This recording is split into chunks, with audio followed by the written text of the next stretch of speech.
legalization of adult use cannabis in the state of Minnesota. It would be good to start with introductions. I am Zach Stevenson. I am the House Chair. Senator Port. I am Senator Lindsay Port. I am the Senate Chair. And why don't we go down the table to my right? Simon Brown, I'm the Committee Administrator on the House side. Jack Dockendorf, Legislative Assistant, House side. Ben Johnson, House Research. Jess Hansen, House Representative. Representative Kozlowski, District 8B in Duluth. I use they, them pronouns. Athena Hollins, House Member. I use she, her pronouns. Courtney Schaaf, Committee Legislative Assistant, Senate. Davin Soka, Legislative Assistant, Senate.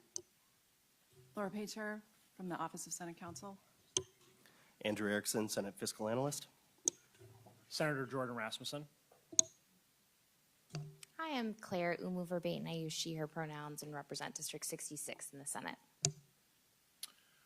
Thank you and welcome to all members of the committee. This is the first of what I imagine will be a handful of meetings of this conference. Today we will be taking up Articles 3, 6, 7, and 8. We'll begin with Article 3. We'll have a motion from Senator Port, followed by discussion and questions to the motion. Senator Port. I move the adoption of Article 3 consistent with the changes detailed in the accompanying summary document. Senator Port moves adoption of Article 3 consistent with the summary document that was posted last evening. Discussion and questions to the motion.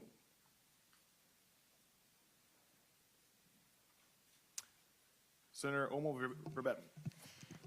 Thank you, Chair. I just wanted to ask a few questions about this. I know Article 3 has the CAN startup program, and I think from the start we really wanted this bill to be focused on our state, focused on small businesses, really a clear local focus, supporting micro businesses, and focusing on our communities and, of course, undoing the harm caused by prohibition. So just wanted to point out that the CAN Startup Program is really crucial to doing that, and I think members have done a lot of work on the Senate side and House side to pull that together. So I'm really looking forward to what's included in this article. Representative Hansen. Thank you, Chair, and thank you, Senator Umu-Verbaten. I think this is a really good question. We've been talking about the need to make sure we focus on supporting small businesses, especially those who have been most harmed by prohibition. So I agree with you. This CAN Startup Program is really, really important.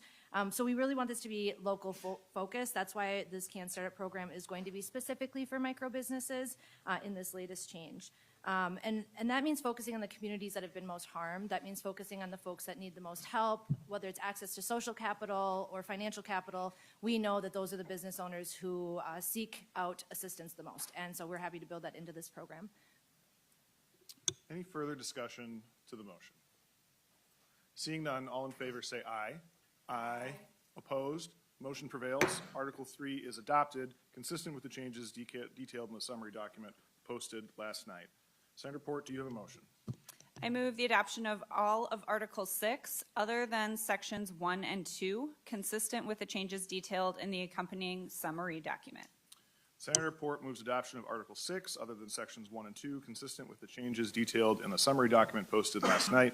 I will note that we do expect adoption of Sections 1 and 2. There is, I think, pretty broad consensus that 1 and 2 should be adopted.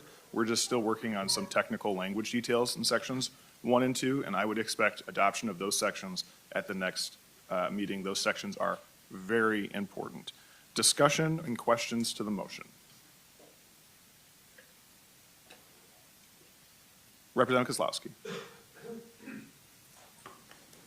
Thank you, Chair Stevenson. One of the aspects within Article 6 that's, I know, really important to me as somebody who's from both the Grand Portage and Fond du Lac Reservation, but as a state legislature, as this body, as you all, as the bill authors, has been working with tribes in really making sure that there's sovereignty and as well as benefits, economic, social justice for the reparations and harm that has happened to Black, Brown, and Indigenous folks especially within the tribal nations, as we're seeing our nations move into medical cannabis and have lots of support for our cultural practices and ways within this industry as well as within adult use. And I know that I'm really proud of the way that the tribal nations have been engaged throughout this process and curious about the next steps within compacting and how we're going to continue to ensure sovereignty and, their self-determination as we move into legalizing cannabis in Minnesota. Yeah, thank you for that question, Representative Kozlowski, and I completely agree that the tribes have a very critical role to play in our new legal cannabis marketplace in Minnesota, and that we have been working really hard. A lot of members of both bodies have been working very hard to have meaningful government-to-government consultation with the 11 sovereign tribes in Minnesota.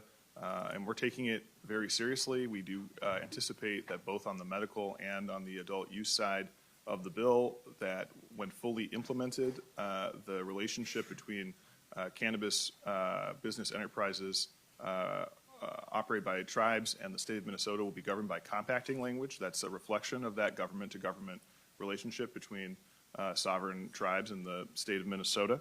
And we're going to keep working on that engagement. And we're going to keep working on that consultation in this bill, and then as we continue to work on cannabis going forward. I think that's a really important principle behind the bill. Any further discussion to the motion? Actually, I have a question. And one of the things that I know, Senator Rasmussen, you worked on the reports that are in Article 6 and trying to make sure that we had a system that works for those reports and was workable for MDH and MDE and others. I wonder if you could talk a little bit about the work you did on that and what the end point was on that. Senator Rasmussen. Yeah, thank you, Mr. Chair. So appreciate working with MDH on taking some of the language that was in both the Senate and the House bill in regards to cannabis data collection and reporting. And from working with MDH and some of their data survey vendors, I'm confident that the language that we'll agree to on this reporting and data collection will allow us to have a baseline for both the youth population and the adult population for us to track the impacts that cannabis legalization and cannabis usage have on folks going forward. And so I appreciate the agencies working to get us to a place where we'll have good data, I think, going forward to understand the impacts that this is having on Minnesotans. Thank you, Senator Rasmussen. Thanks for your work on that section. I think it's important, and I'm glad that we reached a workable solution to the problem. Further discussion and questions to the motion? Senator Rasmussen. Thank you, Mr. Chair. I know in Article 6, we talk about, drug testing at work and reasonable suspicion, and I know we had some conversations on what that means for employers and employees, and I was wondering if we could maybe talk a little bit about that today and for the committee, because I think that's a really important piece, is to making sure that we're ensuring workplace safety while also protecting workers. Representative Hollins. Thank you, Mr. Chair, and thank you, Senator Rasmussen. I think that's a fantastic question. And I think it's something that we really contemplated deeply when we were working on this language in the House. And I assume you all did in the Senate as well. But I think the House language really reflects the fact that we know that we need to have safe workplaces. We know that we want to make sure that people are feeling safe and secure when they're doing their work. But we're treating this a lot like alcohol, which is to say, there's still protections for employers around ensuring that safe workplace, making sure that people are allowed to use recreationally, but not allowed to use while they're at work. Because we recognize that although everybody's job is different, there are needs for clear-headedness in the work that we do. And so we just want to make sure that just like alcohol, adult use cannabis is something that you can do in your off time, but not something that we're expecting folks to do while they're at work. Representative Hansen. Thank you, Chair. I have a question regarding some of the youth education. We've heard a lot about that throughout floor debates and in conversations with public health and a number of other folks. So I just wanted to have a chance to talk a little bit about why is peer-to-peer important? What is the importance of making sure we're doing good education, that giving folks information about how to use safely and how to help kids if they need it, and if we could just talk a little bit about that. Senator Port. Thank you. Thank you, Representative Hansen, for this question. This is a part that I've worked a lot on and I'm really proud of. The youth education piece of this, talking with other states and looking at what has been successful around the country. We know the most successful sort of education system for youth is peer-to-peer education. And so the reason we know that and why other states tried it is because Minnesota had a very successful program a decade ago when we did Target Market to reduce teen smoking. It was an incredibly successful program, and states all across the country have used that same model. And it's been very effective as well with youth outreach on cannabis. So we put that same idea into the bill by doing peer-to-peer education. With this summary that we're adopting today, we did increase sort of the target age of that up to 25 because we know that brains continue developing up until then, and that we wanted to make sure that that really effective form of education was getting to young people all the way up to 25. Any further discussion to the Port motion? Seeing none, all in favor say aye. Aye. Opposed? Motion prevails. And Article 6, other than Sections 1 and 2, are adopted consistent with the changes detailed in the summary document that was posted last night. Senator Port, do you have a motion? I move the adoption of the A-122 amendment. Senator Port moves adoption of the A-122 amendment. And this amendment, I believe, relates to the definition of marijuana, bringing it into sync with other portions of the bill. Is there any discussion to the A-122 amendment? Senator Rasmussen. Thank you, Mr. Chair. I was wondering if I could get a copy of the amendment. Can I have my copy?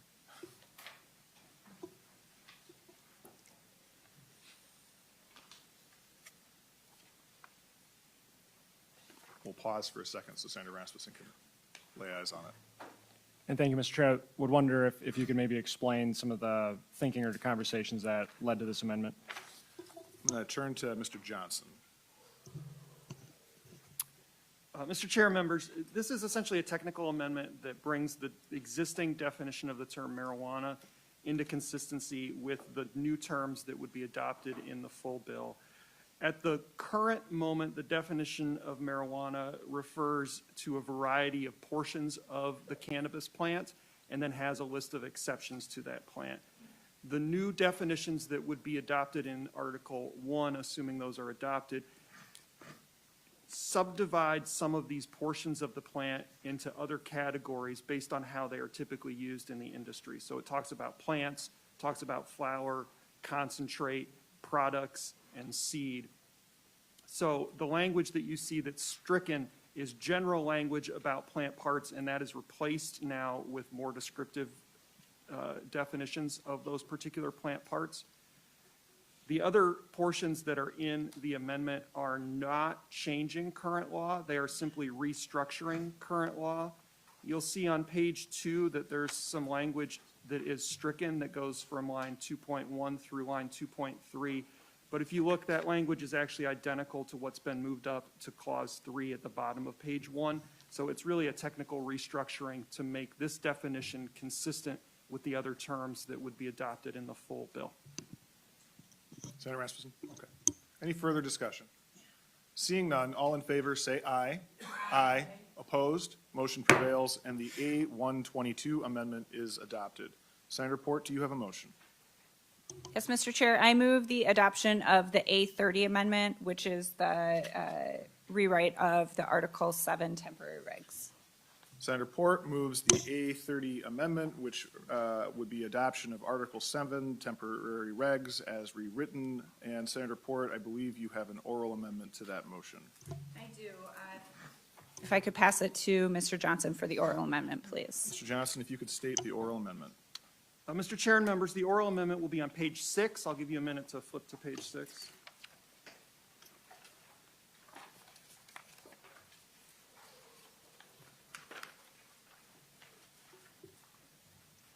The oral amendment would be as follows. Page 6, line 27, strike, "and which contains no more than a."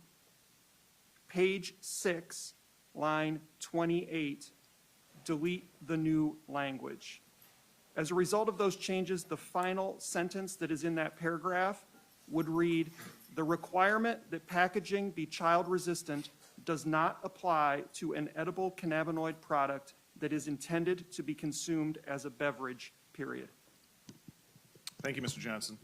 And the purpose behind this oral amendment is to bring Article 7 into harmony with what we expect Article 1 to say with regard to child-proof packaging for beverages, the low-dose THC-infused beverages. That's what this relates to, but just generally speaking, we're not expecting child-proof packaging for that, just like cans of beer don't have child-proof packaging. Any discussion to the oral amendment? Senator Rasmussen. Thank you, Mr. Chair. And just wanted to ask a little bit of a process, question. Was this amendment posted online, or it was posted online? Senator Rasmussen, the A30 amendment was posted last night. The oral amendment was not posted. It is oral. Thank you. Further discussion to the oral amendment? Seeing none, all in favor say aye. Aye. Opposed? Motion prevails, and the oral amendment is adopted. Discussion to the A30 amendment. I will start by saying that one significant difference that's not just in Article 7 is the distinction between the term artificial and synthetic.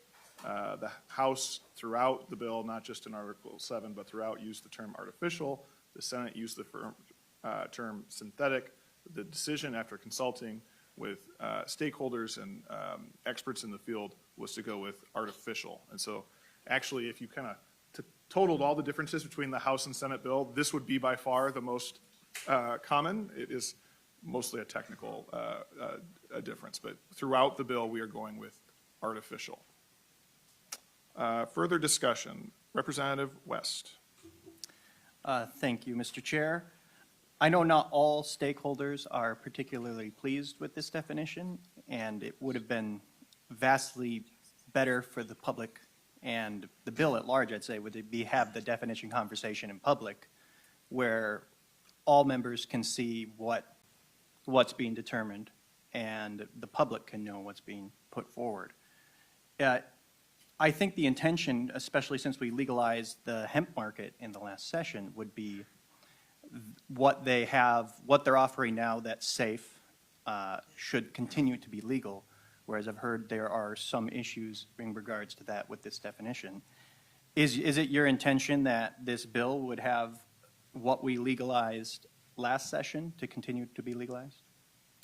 Representative West, first of all, I would just note in terms of public participation, not only are we obviously having a hearing in public today where we can discuss artificial versus synthetic to everyone's heart's content, and do that in public eye and have a vote on it in the public eye. But this bill in the House had 16 public hearings. Senator Port, I don't know how many in public hearings in the Senate. 15. So 31 public hearings across two chambers in 1 year, not to mention all the hearings last year. So I think that the public has had ample opportunity to weigh in on this bill, and we can certainly discuss artificial and synthetic today.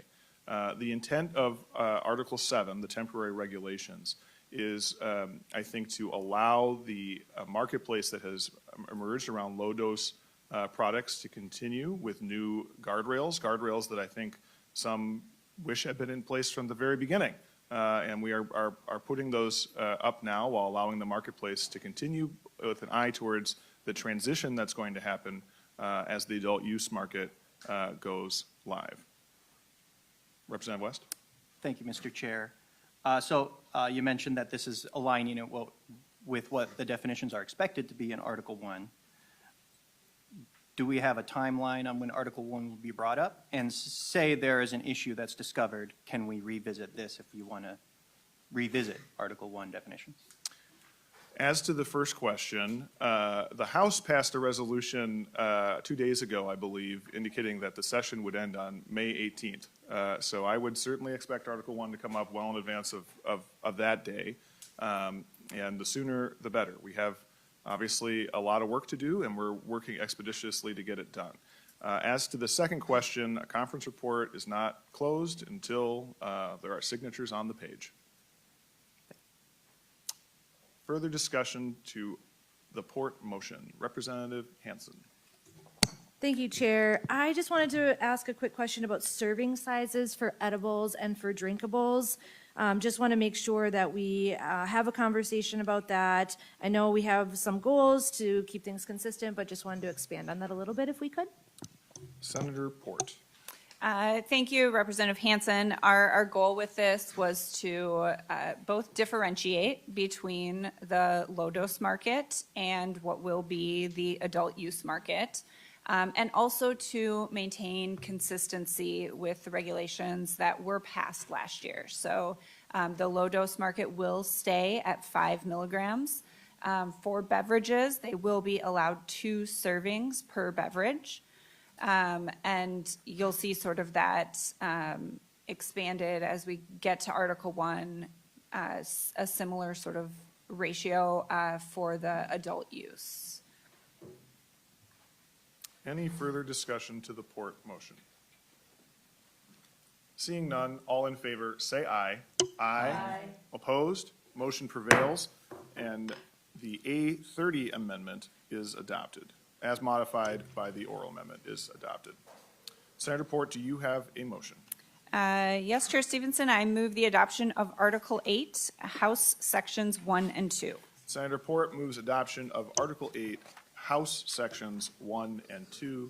Members, the only distinction between the House and Senate language in this article was that artificial synthetic conversation we had just a minute ago. This relates to the scheduling of substances. Any discussion to the Port motion?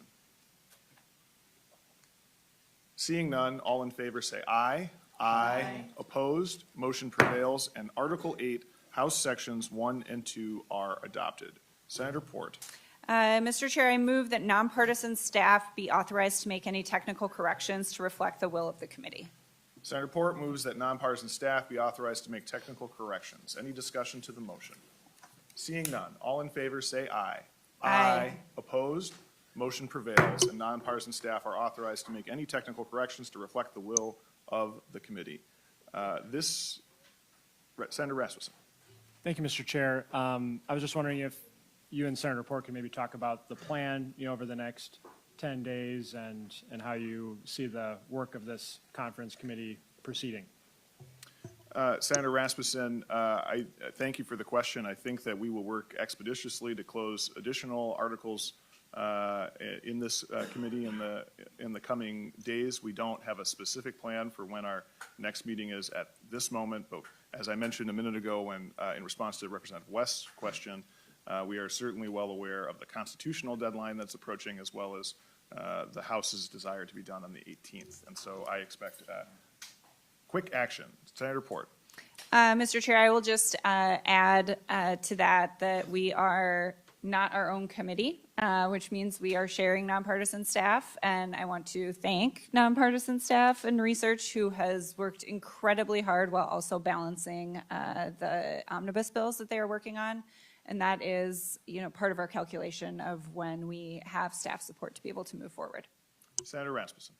Thank you, Mr. Chair. I appreciate that. And this is a highly complicated bill. And I think, even much more complicated than an omnibus bill where you're going through and making decisions on individual bills or budget items because of how interconnected certain articles, provisions are to other articles and provisions. And one thing I just wanted to point out for the conference committee's awareness is that this conference committee actually doesn't need to end our work when the legislature adjourns this year. If we're at the point where there's still details that need to be worked out, this conference committee can remain open in the interim and actually submit our report to be taken up next year, next session. And I just want to make sure, given the importance that this bill has for Minnesotans and the dramatic impact it's going to have on their lives, that we get it right and we don't rush it. And so I just want the committee to know that that's an option that's available to us and has been done in the past. Thank you, Senator Rasmussen, and appreciate that point, but strongly disagree with the idea that we would not finish this bill this year. It is my expectation, intention, desire that this bill will be on the governor's desk before the end of this legislative session, and I expect to deliver on that promise. We had just today a poll released by KSTP showing 64% of Minnesotans want cannabis to be legalized. Minnesotans are ready for this change. Our laws are doing more harm than good, and every day we leave them in place, more harm is done. So we are going to deliver this bill for the people of Minnesota this year. Any further discussion? Seeing none, we've reached the end of our agenda, and the meeting is adjourned.